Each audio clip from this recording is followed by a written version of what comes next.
We're strapping ourselves in, boys. We're getting out of here by 1 a.m. Let's go. Jen could have prevented it. He could have prevented it. Could have prevented it. We could have gotten... Could have, should have, would have, didn't. Pac-Man Rear just sounds like no fun anyway, but what is going to be a whole lot of fun is this Pac-Man Sheik matchup starting on FD. Both players are fairly defensive in their playstyle. Dill obviously being the more aggressive of the two, but Sinji's going to be able to force his pressure with his setup that he's so well known for. And what Dill's going to be wanting to do is doing early combos at these low percents, what Sheik is known for, and forcing traps later on, as Pac-Man is so floaty and it's somewhat easy to force those traps. And this is a game plan that Dill incorporates time and again against Sinji. He tries to take his projectile and just hold on to it as long as possible to prevent him from using bonus fruit at all, which is like half of the character almost. Right. What makes Pac-Man so difficult, or what makes this matchup like Sheik so difficult for Pac-Man to play, is that she can run away. And once she grabs fruit, if she ever gets the opportunity to, it basically takes away a whole neutral option from Pac-Man. So, and even though in that situation, Dill ended up throwing the fruit, in a situation where he catches it, it can basically be lights out for Sinji. And Sinji's kind of feeling himself a little bit. He's got the bell in hand with Dill at 94%. He's looking for a kill confirm off of the bell.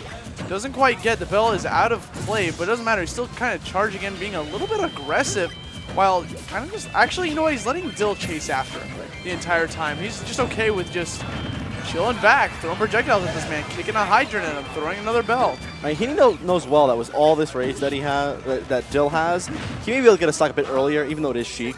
So he doesn't want to approach and potentially make a mistake that could end his stock off stage, as Sheik's edge guarding is some of the best in the game. You know, Dill talked about how he didn't want to go Sheik that much anymore. He wanted to be known as like the Diddy Kong, the Mewtwo. Right. And so I'm not too sure he's playing Sheik because this matchup seems a little bit abysmal for Pac-Man, even though Sinji is. Wow, nice pickup from Dill. What was going on? And speaking of abysmal, Pac-Man's up B can be really exploited if you know the matchup well, and Dill is someone who knows this matchup probably better than most. So he's going to exploit that perfectly and end Sinji's stock at an early 60%. And it was super unfortunate for Sinji because he was trying to throw the key against the wall so he could then pick it back up to allow for Z-drops. That was quite the kill. Yes, a fair setup into key. Actually, even if Dill was not forced into a exact situation there, forward air into key is a true combo for Pac-Man on Sheik at this percent. So a good stock coming out from Sinji, the immediate fair into the key, which would take it, and even this game right back up, even though he was in an incredible deficit just because of that trampoline take. And Sinji's going to constantly be trying to spawn the key back into play, throwing it at the hydrant, allowing the hydrant and the key to go towards his opponent. We saw that was actually on interaction. Apparently, Sheik's bouncing fish, when it goes and hits Pac-Man's bonus fruit, when he's charging, if it hits just the fruit itself, actually Sheik just bounces right back off of it without hitting Pac-Man. Which I think Sinji used it with spacing and was able to retreat back and reset to neutral, even though he wasn't disadvantaged. Chasing after him with these up airs, going for the bouncing fish because it goes just an arc to go above the fire hydrant to prevent the water from pushing him back. The classic Galaga setup's not going to come out from Sinji at that point. Good shield by Dill to avoid it. Yeah, the Galaxy ship's pretty good for Sinji to throw out and are able to catch it quite immediately, especially if Dill doesn't see it coming. Kind of a risky forward smash coming from Dill. Sinji doesn't get too big of a punish off of it, however. And another one of those Galaxian setups. It is so difficult for characters to get by that, just because once Sinji has the Hydrant in front of him, you can't really approach to try and grab the Galaxian before Pac-Man does. So you basically have to give him that free Galaxian at that percent. Throwing the orange at him, just kind of like doing a little bit of knockback. He opts to go for the bell. He's probably going to be looking for a stun setup here.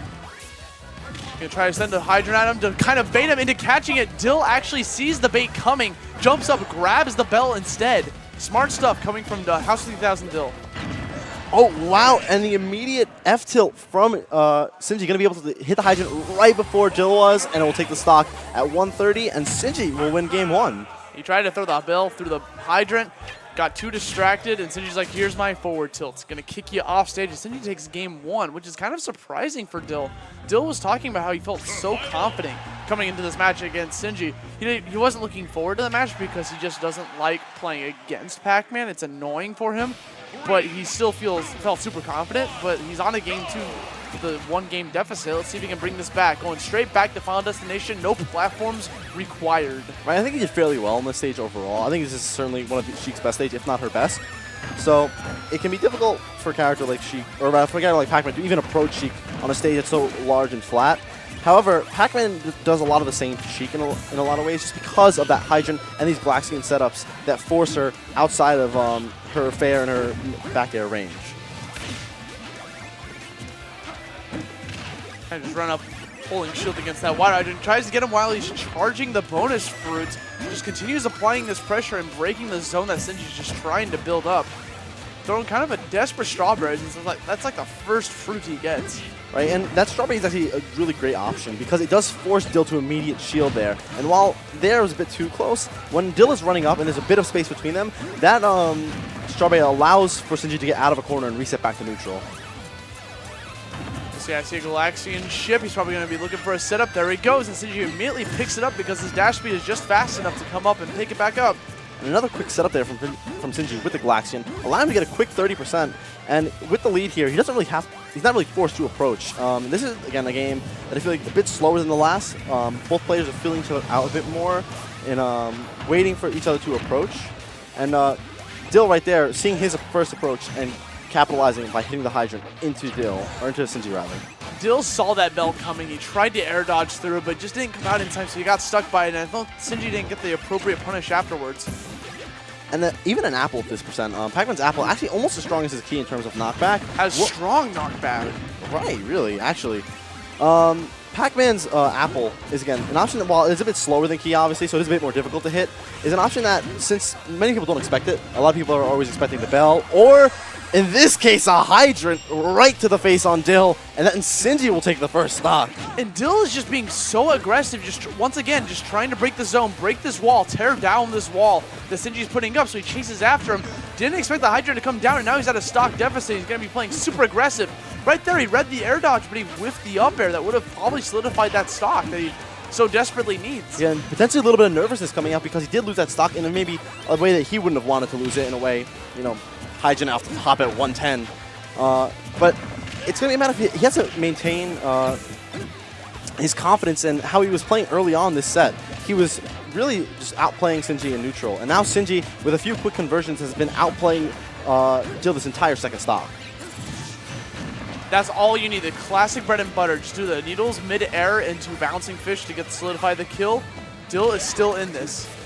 With 62% deficit, approaching Pac-Man is going to be very difficult for Dill, especially when he, again, does have all these hydrant setups to force him out of his zone.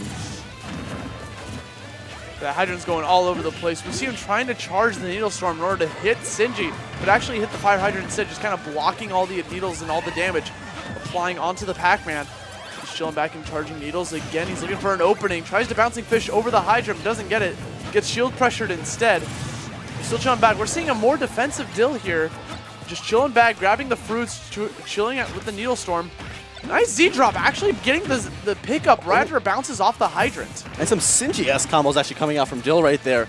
Some nice Z-drops into the hydrant, and another follow-up with the back air right afterward, making a clean 30% and almost evening this game right back up. When you play the matchup enough, you just know how to work with the Pac-Man's projectiles. Right, and someone like Dill, who has incredible talent from Brawl with Rob, knows all these item setups very well. Sinji has a strawberry. I don't know what he's going to do with it. Nice clean combo coming from Sinji, just throwing down the hydrant and immediately connecting it into a back air. Bell's in play. He might be going for some nasty stuff. Whenever Sinji's on set point, he starts to go for some really nutty stuff involving the water and the bell. Which, again, is even to the most experienced player can throw them off, just because the movement of the bell when interacting with the water is so odd. You just go all over the place. The best thing you can hope for is just to like hold shield and just let Pac-Man get the grab, because he's not going to get much off of the grab. Right, and unless, again, he does that pivot guard right at the edge, and maybe at this percent, Sheik is so light that she might end up dying from that grab. But, again, with this fruit in hand, it takes away that zoning opportunity that Sinji has. And the apple has a lot of knockback, which could actually help Dill out. Didn't really send him too far right there, dying upwards. He's desperately looking for this bouncing fish. Sinji actually going for the trampoline in order to grab onto the ledge after the second jump. As we saw the first game, he did it after the third jump, so Dill got the kill. Playing a little bit smarter this time around. Okay, Dill desperately looking for a kill. We have a minute left on the clock, 94% to 130. Gets a dash attack in, he's just trying to close out the percent gap. It was again. This, as you said earlier, is going to be a fairly slow game, and a lot slower than game 1 for sure. As we're seeing these two players waiting to get for the other to make a mistake, and trying to get that hard punish option, like a Sheik up smash or a Pac-Man Bell or Key, that'll finish the stock. However, neither of them are giving it to each other. The thing is, Sinji's running away now. He realizes he has the stock. Oh wow, he gets the up air, but it does not matter. Negates the percent gap, gets a kill, and takes Sinji to game 3. And it was actually a jump from the hydrant water, maybe a misplaced jump by Sinji. Wasn't expecting the water to come right at that moment. Jumped up, and Dill with a perfect read and up airing him to take the stock right as the clock was coming down to 40 seconds. So yeah, like the past 30 seconds of that game, Sinji was running left, Dill was chasing after him, barely tacked any damage on him, went back to the right side, same thing. Eventually ran back to the left, and as you said, he just eventually got caught. You know, you can only run so long when there's someone as fast as a ninja chasing after you. Right, it really only takes that one mistake, and even it might have not have been a mistake, just a misplaced spot that he couldn't have controlled, and it ended up taking his stock. And again, Dill reading an option almost immediately and punishing it with the absolute perfect aerial at the time. That game came way more successful for Dill due to his more patient nature, just chilling back. Actually, because it was a longer game, slower gameplay, Dill actually had a bigger advantage. You can't rush against Pac-Man unless you're like, you have the ability to just break his zones, like if you're playing like Fox or Sonic or something. Like Sheik does have the ability, but I think Dill's way better off just chilling back, holding onto the projectiles like he is doing with the Galaxian chip, and just charging Needle Storm.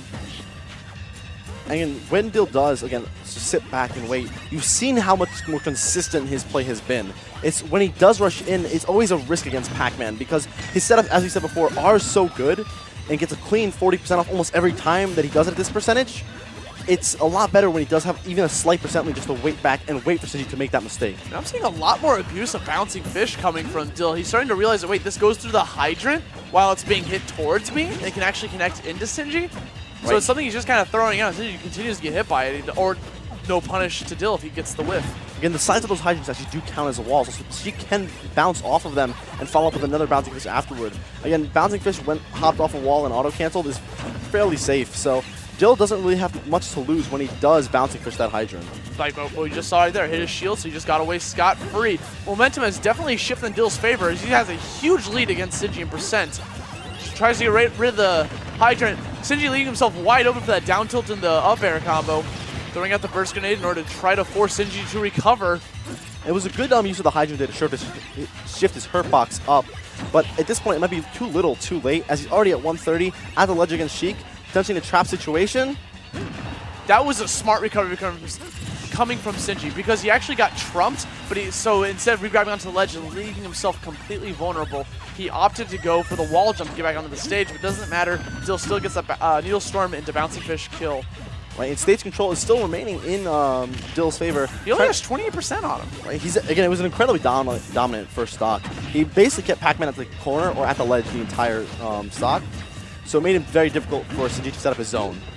And it's really controlled aggression that has allowed Dill to do so well in this set. When he is waiting, he does do very well, but it's just a matter of when he can get that aggression. When Sinji does give him even that tiniest opening, he has to make the most off of it as Sheik. Oh, accidental footstool coming into play. Tries to abuse the fire hydrant, but the Vanish just goes right through it. Sinji looking for a huge setup there, opportunity.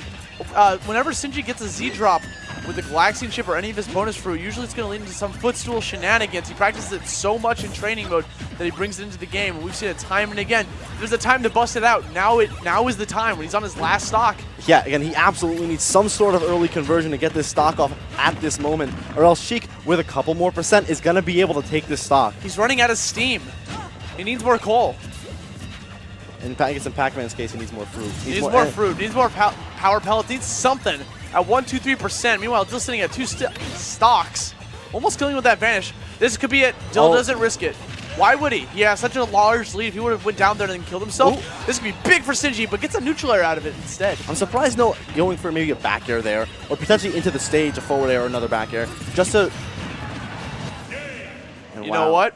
The bread and butter. Dill game with a 2-stock dominance in that game 3. Dill showing that, hey, that first game was just me trying to learn the matchup. Second game was mad close. But I feel like there was a little bit of a mental block for Sinji that game 3 because he had it so close. He was this close to conquering John. He conquered John on Sunday. He was this close to conquering Dill. Couldn't quite clutch it out, and then it just kind of fell apart after Dill just continued to just play around his game. So good stuff to Dill. He's going to move on to winners finals to play against John Numbers.